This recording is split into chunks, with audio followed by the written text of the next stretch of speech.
bien, Nuestra... señor. Perdón, dale. No, dale. usted está sentado a la derecha de Dios Padre, así que arranque usted. Si usted es Dios Padre, yo tiene que arrancar usted.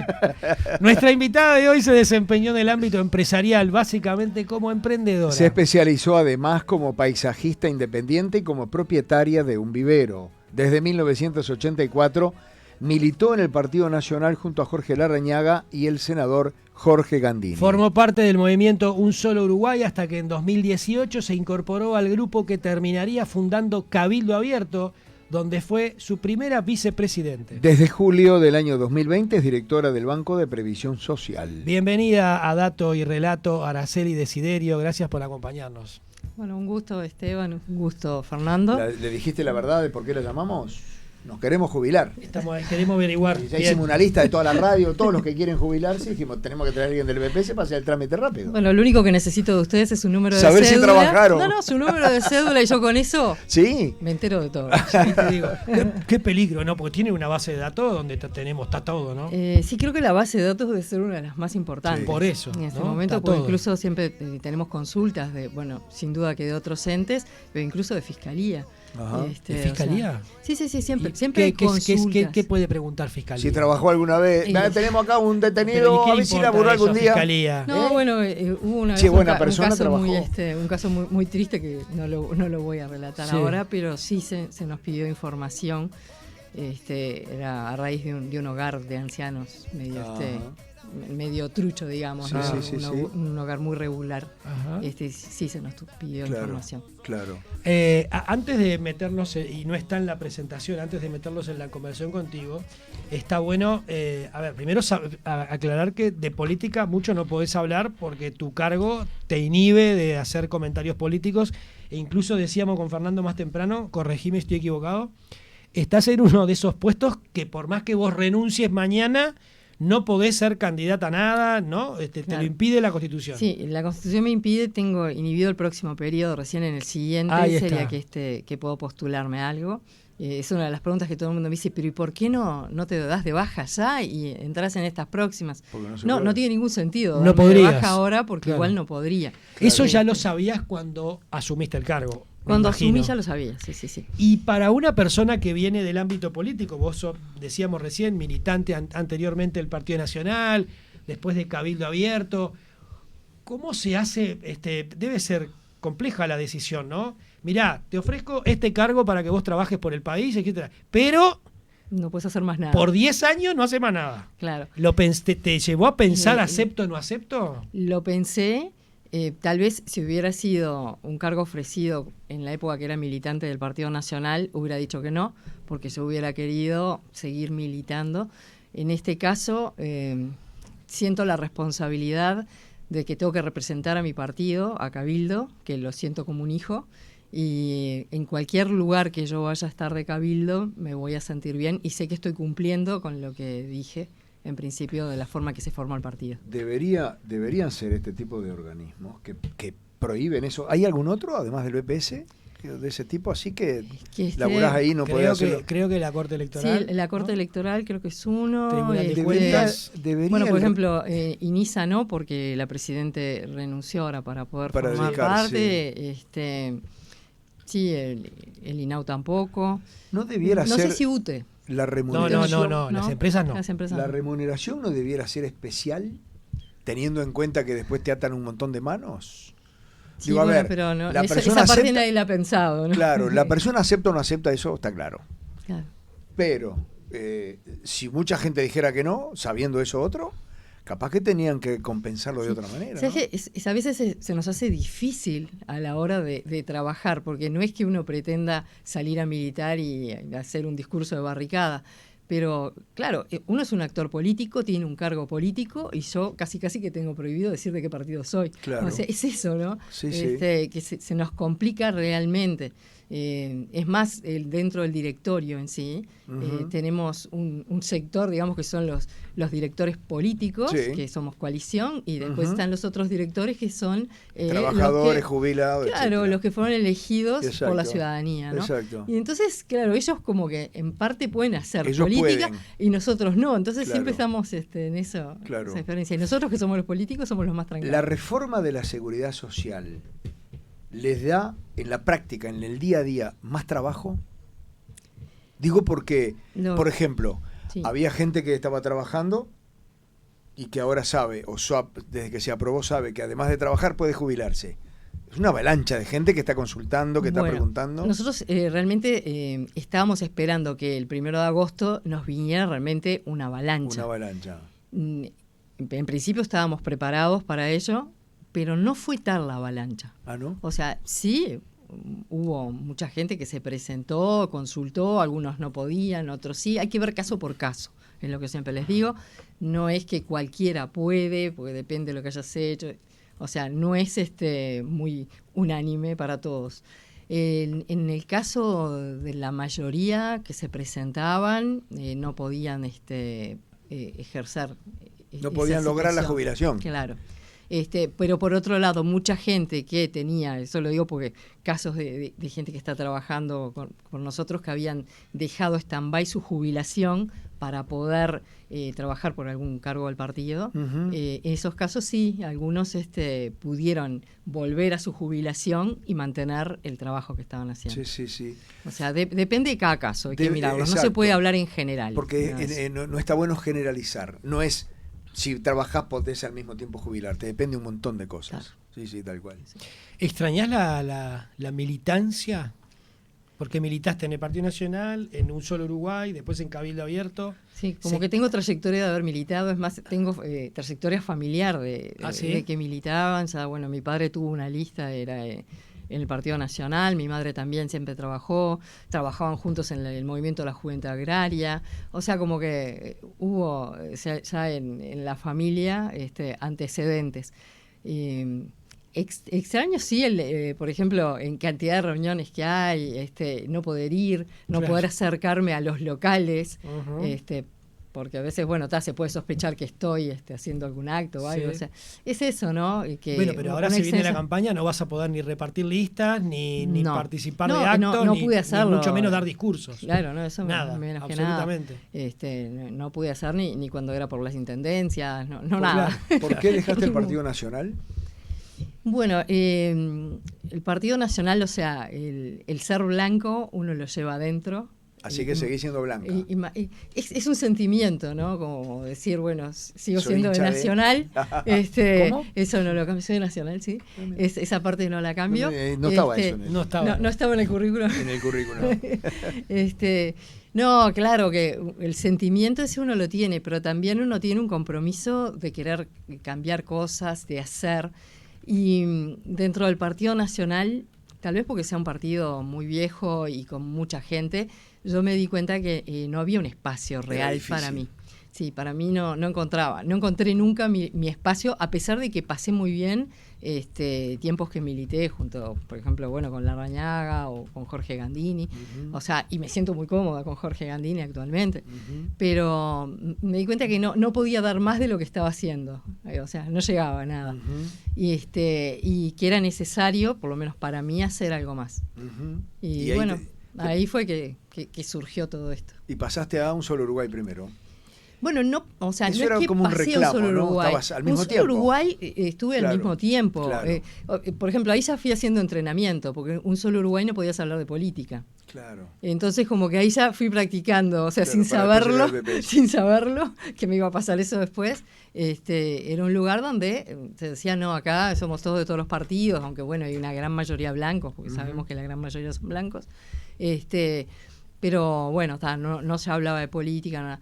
Y ahí estuve hasta que llegué a un lugar bastante lindo dentro de Un Solo Uruguay, que fue representar a Montevideo, que Montevideo no tenía representación. Uh-huh. Y bueno, se me aceptó a mí como representante de Montevideo. Uh-huh. Pero fue muy poquito porque yo ya estaba en toda la parte de tramitación del movimiento social artiguista, ¿no? Uh-huh. ¿Qué te llamó de Cabildo? Bueno, Cabildo, ahí sí fue el paso, ¿no? El pase. Claro, Cabildo no existía, vamos a empezar por ahí.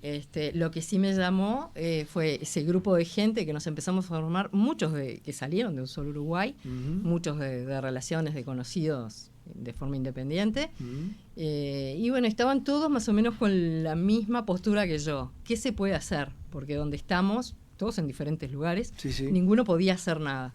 Ajá. Y queremos hacer, ¿qué se puede hacer? Eso era lo que más nos movía. De repente el leitmotiv que nos unió a todos.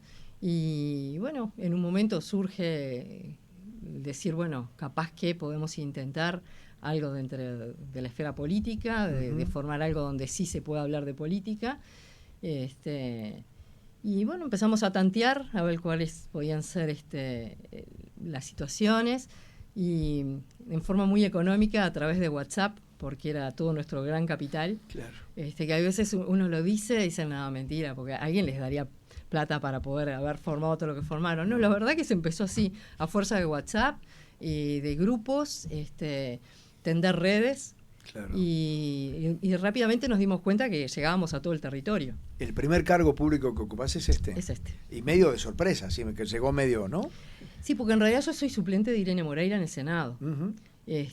O sea, como que yo después de las elecciones y que estaba todo así, bueno, pensé, bueno, me quedo acá tranquilo, sigo con mis empresas, está todo bien, todo bárbaro. Pero bueno, no, me di cuenta que no. Y se me dijo, bueno, vamos a tener que Fue difícil que decidir lo que... Más allá de lo que ya comentamos al principio. Es eso de que yo considero que lo que tenga que hacer dentro del partido lo voy a hacer, ¿no? O sea, no hay cargo, o sea, creo que en todos los cargos te podés preparar y podés tratar de hacer una buena gestión. Siempre y cuando aceptes ayuda, ¿no? Claro.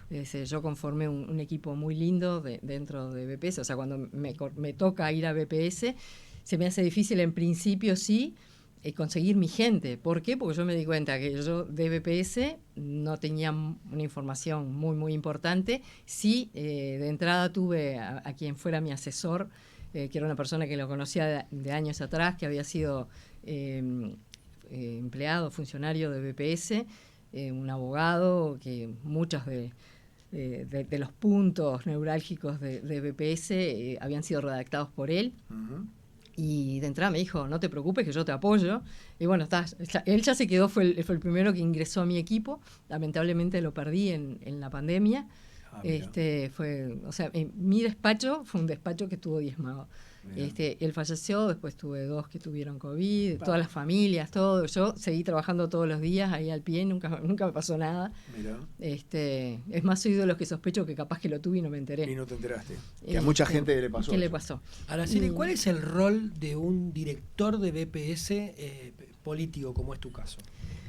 Y bueno, el rol nuestro es un poco ser un intermediario entre el ejecutivo, el legislativo. O sea, yo, por ejemplo, muchas cosas que veo, alguna deficiencia, alguna necesidad, alguna carencia, pero que la tengo que resolver mediante una ley, o por lo menos más cerca al legislativo, bueno, soy yo la que de repente lo proyecto, lo redondeo y lo paso.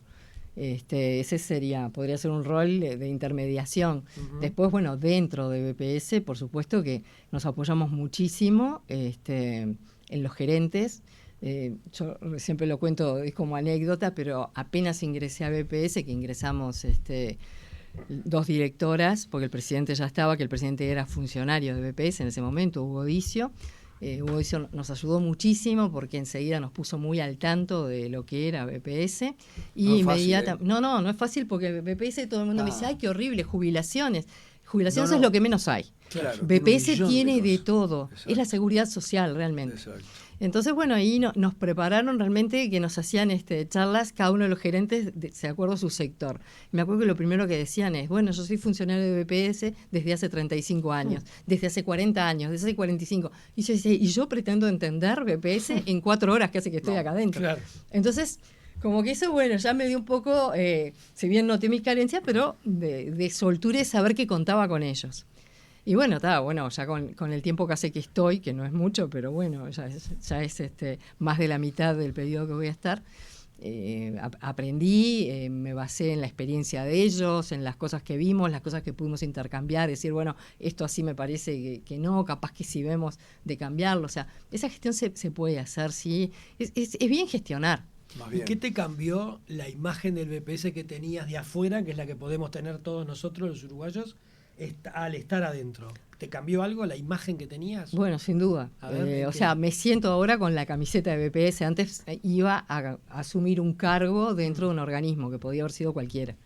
Pero ¿qué creías que había, ¿no? Y qué bueno, tenía un encontraste? poquito la impresión esa que era la que yo veía de, bueno, cuando acompañaba a mi abuela a cobrar, o sea, era esa imagen que yo tenía, eran los jubilados. Ahora me encuentro que es desde antes que vos nacés, porque ya tenemos beneficios para las mamás que están embarazadas, los subsidios, bueno, todos los temas de discapacidad, tenemos el Crenadecer, la pesquisa neonatal que nadie... El Crenadecer, no te voy a decir que hay poca gente que lo conozca, casi nadie lo conoce. Casi nadie lo conoce. Por eso Solamente quienes... Por eso pregunté qué es el Crenadecer. El viejo, ¿cómo era que le llamaban? Pacheco. El viejo Pacheco. Sanatorio Pacheco. Agraciada entre Asensio y por ahí la plazoleta Suárez. Sí, en su momento fue una maternidad, la maternidad de asignaciones familiares, Sí. que muchos nacieron ahí. En Es esa una maternidad. sigla, pero me la quiero aprender y nunca pude. Bueno, por ejemplo, vamos a empezar un poquito antes del Crenadecer. Sí. Empezamos con la pesquisa neonatal, que Ajá. tampoco nadie la conoce. De verdad. La pesquisa neonatal es cuando vos decís, ¿por qué al bebé apenas nació, no, a las 48 horas, viene la enfermera y te dice, porque le vamos a hacer un pinchacito que no sé qué, y no te explica gran cosa, pero se supone que sí, que te lo tiene que explicar para que tú des tu consentimiento. En este momento tenemos que más o menos el 98% de los bebés nacidos en todo el territorio han aceptado tener ese pinchacito y poder hacer ese screening. Con ese screening lo que logramos es detectar enfermedades, patologías que con el correr del tiempo se van a desarrollar, o algunas se van a desarrollar en forma más inmediata, más cercana en el tiempo, pero que a veces con un cambio muy pequeñito, como puede ser la alimentación, Sí, sí. esa enfermedad no se desarrolla. Sí, claro. Eso es fabuloso. Es el primer chequeo, digámosle. Claro, es chequeo absolutamente general. fabuloso. Es un chequeo Entonces, general. bueno, ¿qué ganamos? Un niño que no va a tener una patología, que va a ser un niño que va a desarrollar su vida como el común, una familia que va a tener un hijo como el común de los hijos, y un BPS que no le va a pagar una pensión por discapacidad. Claro. O sea, hacemos un ahorro Es que la total salud, en ese pinchacito. El escenario de la salud siempre es Le económico. cambiamos la vida. Sí. Bueno, esa a parte, esa persona le cambia la vida, a la familia también, y al Estado y a la el sociedad. tema económico. Claro, pero es algo que normalmente la gente no lo ve, lo desconoce que en esa gotita de sangre está la unión de varias cosas, como por ejemplo correos. Más decir, ¿qué tiene que ver el correo con esto? Bueno, el correo es el encargado de traernos esa gotita de sangre desde el puntito más alejado, Bella Unión, por ejemplo. Nos trae esa tarjetita en un sobre que tiene que llegar rápidamente al único laboratorio que hay, que está dentro de BPS. Claro. ¿Ah? Allá llega la tarjeta. ¿Cuál es el convenio con correo? Bueno, que ellos sí se esfuerzan en traérnosla rápidamente. Lo más rápido que puedan. ¿Puede haber un paro de correo que las cartas le llegan hasta acá arriba? Eso sí, eso tiene que venir. Eso los funcionarios lo traen porque tienen también un compromiso, porque saben lo que están llevando. Claro, están llevando la salud de un niño. Y eso los cambia. O sea, puede que no te entreguen ninguna carta, pero eso seguro que sí. Claro. O sea, fíjate el compromiso que puede haber y lo importante que es eso, y que se lo hemos logrado transmitir a mucha gente. Y bueno, por ejemplo, eso, lo del screening y la pesquisa neonatal, yo cada vez que voy a algún lado y que lo puedo hablar, me encanta decirlo, porque la gente lo sepa. Porque aparte que tenemos ese 98%, pero tenemos un 2% que no hemos podido acceder, porque la gente, por desconocimiento, te dice, no, a mi hijo no se lo hagas. Claro. Pero es muy poquito, es un 2%, Sí, sí, pero sí, existe sí. ese 2%. Pero existe. Todo Queremos llegar al 100%. Ese servicio del BPS, ¿vos lo conocías antes de entrar o eras como la mayoría de nosotros? Como que la no? mayoría. Primero No. que es algo relativamente nuevo. Yo, por ejemplo, tengo hijos de 40 años. Claro. O sea, a mis hijos no les Claro. tocó, ¿no? O sea, Claro. porque es algo que es mucho más acá. Pero sí, por ejemplo, a mis nietos. ¿Y Mis qué otros nietos ya lo servicios tenían. te desayunaste cuando llegaste? ¿Qué vos Bueno, decís? ese es uno, o sea, que tengamos ese laboratorio que es prácticamente único en Latinoamérica, no digo que único, pero sí, Ujú. todo el servicio dentro de la parte de discapacidad, las prestaciones que se otorgan, las AYEX, que son las ayudas extraordinarias, para que ese chico, esa persona con discapacidad pueda tener una atención, por ejemplo, con psicomotricista, con un fisiatra, con psicólogos, O sea, esa es una prestación que también la da BPS, la pensión que se le da por discapacidad, toda el área médica de evaluación. tanto de evaluación para la persona con alguna discapacidad o bueno, para la persona que se incapacita por un accidente laboral. Ahí pasan a tener prestaciones que no sabemos que existían. Dentro, por ejemplo, yo soy del directorio de la pandemia. Nosotros ingresamos con la pandemia. Desde el momento que ingresamos, ya tuvimos que cubrir una cantidad de cosas que nunca se me hubiera ocurrido. Todos los subsidios que se dieron, Claro. el que la gente se diera cuenta la importancia que tenía el estar registrado, el estar en una empresa, en la planilla de una empresa, porque toda esa gente tuvo rápidamente prestaciones o coberturas. ¿Ah? Con todo eso salimos a la calle nosotros. Centro de Referencia Nacional en Defectos Congénitos y Enfermedades Raras, ¿puede ser? Sí, lo que pasa es que no lo decíamos todavía porque hasta hace poco todavía no lo teníamos, no era... Es un nombre absolutamente imposible de acordarse, ¿no? Claro. Suena mejor que Lo que pasa es que todavía no era centro de referencia a pesar de que ya tenía el nombre. Claro, Pero entonces tuvimos que hacer muchos trámites para lograrlo. Es un día para el auto, porque decir, ¿qué es esto? Yo pasaba todos los días por ahí cuando iba a trabajar y un día vi el cartel nuevo, porque antes era el Sanatorio Pacheco. Claro, sí, durante mucho tiempo. Era una maternidad donde nacían niños del BPS. Y un día vi el cartel enorme ese y leí todo centro de no sé qué y me lo quise aprender, no pude. Y ahora lo sé porque entré a Google y claro. puse. Entonces, es un centro de referencia. Es un centro de referencia que además tiene 4 unidades. Unidad de medicina embrio, fetal y perinatal. Unidad de laboratorio de pesquisa neonatal, unidad de atención ambulatoria y unidad de internación. Y es dependiente del BPS. Sí. ¿Lo financia totalmente el BPS? Es del BPS. Por ejemplo, tenemos esa atención que hay chicos internados a veces, otras veces son internaciones solamente diurnas para algún tratamiento. Claro, para un tratamiento puntual. Claro, por tratamientos puntuales. Sí. Hay chicos que van prácticamente todos los días. Es un apoyo muy importante para las familias, porque no es solamente la atención que le da el médico o la enfermera o la nurse a ese chico o a esa persona, sino es la contención que le da a la familia. Sí. Es una contención que, bueno, en algunos casos, lamentablemente, se le da y se le hace el acompañamiento hasta el momento final. Y están todos compenetrados porque muchas veces ese fue un niño prácticamente que nació ahí adentro. Si bien no nació constantemente, pero bueno, apenas se le detectó el problema, ya empezó a formar parte de esa gran familia.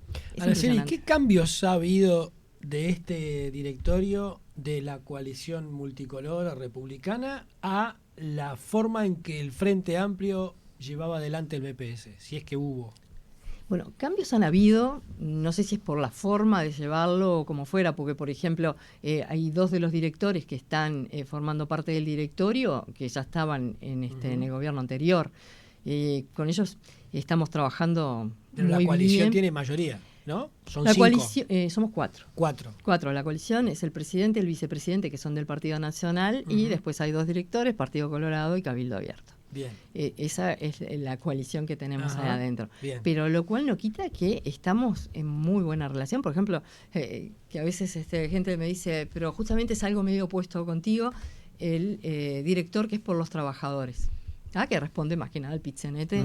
Y justamente el otro día que estuvimos en un evento juntos de ONASPU, le digo, ¿no te diste cuenta que en muchas cosas nosotros 2 somos lo más parecidos? Porque somos los más sociales, somos los que siempre estamos pensando en la gente. En la gente. Claro, tenemos muchas cosas en común. Por ejemplo, con Sixto Amaro yo me llevaba excelente. Ahora con Ariel, que es quien lo suplanta, pues Sixto se retiró por su edad también. También porque estamos... Casi todos los directores de ahí, en realidad, después de que empezás a conocer el BPS, como decimos nosotros, nos ponemos la camiseta. Y estamos todos trabajando juntos. La misma camiseta. Es la misma camiseta. Claro. Porque a veces cuando gente decía, ay, sí, porque para los jubilados que nunca piensan nada. No, yo tenía que decirle, tenían que ver que a Sixto Amaro, que yo lo tenía sentado al lado, todo el tiempo pidiendo y buscando cosas. Digo, si fueran parte del directorio un solo día, se darán cuenta de lo que hace cada uno. Claro, ¿no? claro. O sea, que eso, claro, la gente afuera no lo ve y no tiene por qué verlo, lógicamente. También tiene mucho que ver el BPS con el tema del pago de la asignación familiar, ¿no? Sí, es también. El que informa a las autoridades para que le paguen o no. Bueno, con las con las licencias, ahora con las certificaciones, que ese fue un cambio bastante importante, que eso se logró ahora con este directorio también. El hecho que la certificación realmente se tenga que hacer responsable el médico que te la da. Claro. No quiere decir que no te den certificaciones, pero sí yo, doctor, me toca ser responsable de por qué y tengo un tiempo para darte de acuerdo a la enfermedad que tú tengas, cosa que antes no sabía. Y eso fueron cosas que sí que nos saltaron a nosotros a la vista cuando teníamos un mismo médico que el mismo día certificaba a alguien de Artigas, a alguien de Rocha y a alguien de Colonia. Claro, sí, ¿cómo? Por teléfono. Claro, es absolutamente imposible. Sí, tal cual. O médicos, bueno, que tenían una cantidad de certificaciones diarias. Bueno, ahora no solamente el médico, sino la sociedad médica o el instituto donde que ellos representen, es quien se hace también responsable de todo eso. ¿Vamos a poder cobrar toda la jubilación dentro de 10, 15, 20 años? Esperemos que sí. Esperemos, sí, todos esperemos que esperemos sí. Que sí. Esperemos que sí. Yo recuerdo un director se está trabajando para eso. Claro, yo recuerdo un director que había dicho que si no se tomaban medidas en el 2030 explotaba el sistema. Por desfinanciamiento. Bueno, se están tomando medidas, se tomaron medidas, se hizo una reforma. Por algo estuvo una comisión de expertos viendo, o sea, comisión de expertos que también le integró gente de BPS. Es decir, estuvieron actores de todos lados y bueno, es una reforma hecha muy pensada, ¿no? ¿Se nota alguna mejora? Todavía no. Bueno, eso se va a ir notando con el paso del tiempo. Con el paso del tiempo, ¿no? O sea, ¿Qué pasa, Araceli, vos que estás metida ahí? ¿Qué pasa si se confirma que están las firmas y eventualmente el PIT-CNT logra tirar esa reforma en un plebiscito? ¿Qué pasa a nivel de sistema? Esperemos que no pase. Está bien, pero es una posibilidad, digo. Está ahí pendiente. Sí, está pendiente. ¿Qué es lo que pasa a la interna del Y bueno, pasaría lo que se quiso evitar con la reforma. Ojo, que mira que fue una reforma que yo, por ejemplo, o sea, no todos los puntos estábamos todos de acuerdo. Eso ¿no? te iba a preguntar. Hubieron muchas cosas pero bueno, todos aportaron su granito de arena y algunas cosas se fueron modificando, se cambiaron de forma tal a que, bueno, más o menos todos quedamos conformes con lo que se logró. Pero Cabildo hubo puntos con los cuales no estaba de acuerdo. Sí. ¿No? Bueno, Cabildo sí tuvo unos puntos sí que no estaba de acuerdo. Yo no estaba totalmente de acuerdo con todos esos puntos, pero sí unos puntos que los tuve fui a presentarlos como puntos en que no, o sea, le tuve que buscar la vuelta también. Y los directores en representación de los trabajadores que mencionabas, ¿en qué postura están con respecto a la reforma? Y bueno, sí, no están de acuerdo. No están de acuerdo. Claro. Y los argumentos son los que están juntando firmas. Ahí está. Y los argumentos, porque ellos sí pueden hacerlo. Claro, lo que decías hoy, ellos pueden hacer política. Lo de los jubilados. Claro, es que en realidad no es política, ¿no? O bueno, sea, militancia. Es como también las firmas para la usura. Yo no sé, tendría que mirar mucho a ver qué tanto estoy impedida. No lo estoy haciendo, pero no sé qué tanto estoy impedida. Tendría que leerlo muy bien. Bien, pero te pregunto. Vos me decís, estando adentro de BPS, uno se da cuenta de que si no se reformaba, como decías hoy, en 2030, como decía Fernando, capaz que no hay para cobrar las jubilaciones, las pensiones, etcétera. ¿Cómo se explica en las reuniones de directorio que ustedes habrán tenido, hablando del tema de la reforma, cuáles son los argumentos de la contraparte? Sí, bueno, o sea, la contraparte siempre nos los está recalcando, los argumentos, y por supuesto que actualmente, a pesar de que ya se está implementándose la reforma, también, o sea, sigue diciendo las cosas que no están de acuerdo, eso sin duda, pero nosotros en este momento lo que tenemos que acatar es lo que está. El cambio, la ley esta que es con la que nos va a regir. O sea, hasta ahora nos veníamos rigiendo con la otra ley. Nosotros lo que hacemos dentro del BPS no es hacer grandes cambios, sino que sí respetar las leyes, las normas y los decretos. O sea, yo voy a tener que respetar lo que se aprobó. O sea, ¿los cambios se hacen en el Parlamento o desde el Poder Ejecutivo? Exacto. Cuando mucha gente me dice, ay, estás ahí, ¿por qué no me dan un aumento en la jubilación? Porque yo no tengo nada que ver. Claro, o sea, claro. Por eso, o sea, nosotros administramos, somos un banco. Exacto. Es eso, somos un banco, que es lo que la gente a veces no se da cuenta, ¿no? ¿La representación de los jubilados está de acuerdo con el plebiscito? No del todo. No del todo. No del todo. La representación en sí, no, pero por ejemplo ahora, el viernes pasado fue el Congreso de ONASPU. Que claro, ONASPU, como bien lo dicen ellos, está formado por muchos partidos, es tipo coalición dentro de ONASPU, porque a veces uno se piensa que hay una cierta tendencia, pero no. O sea, hay de todos los partidos.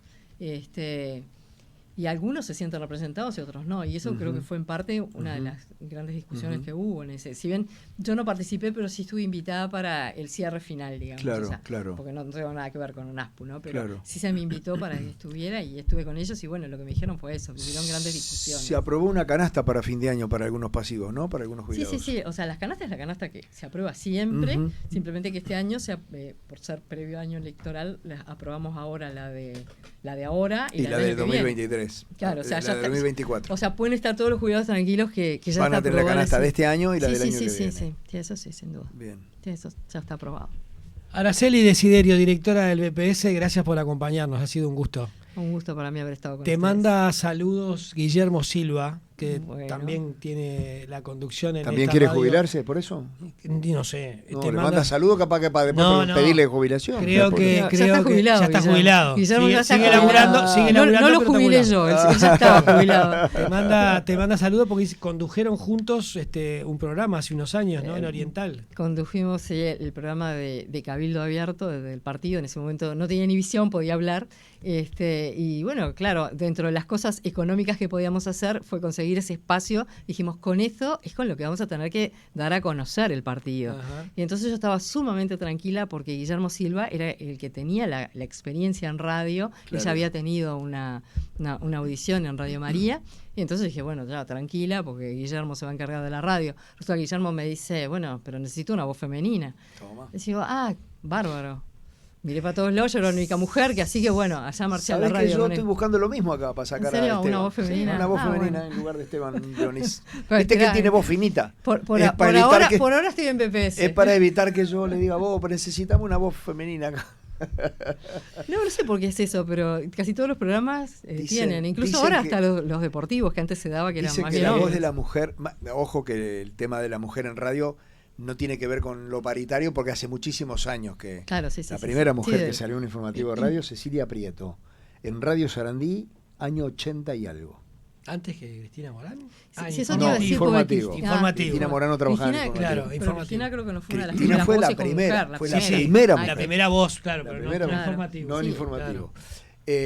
Siempre dicen que la voz de la mujer atrapa más que la voz del hombre. Y entonces por eso en algunos lugares hay mujeres porque dicen que de alguna manera ayuda a captar audiencia. Bueno, a mí me pasó que cuando tuve esa audición, en principio, bueno, claro, la gente del partido en realidad no sabía que era yo.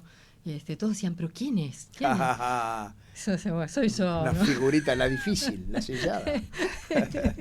Bueno, muchas gracias. Un gusto. ¿Hacemos la pausa? Señor.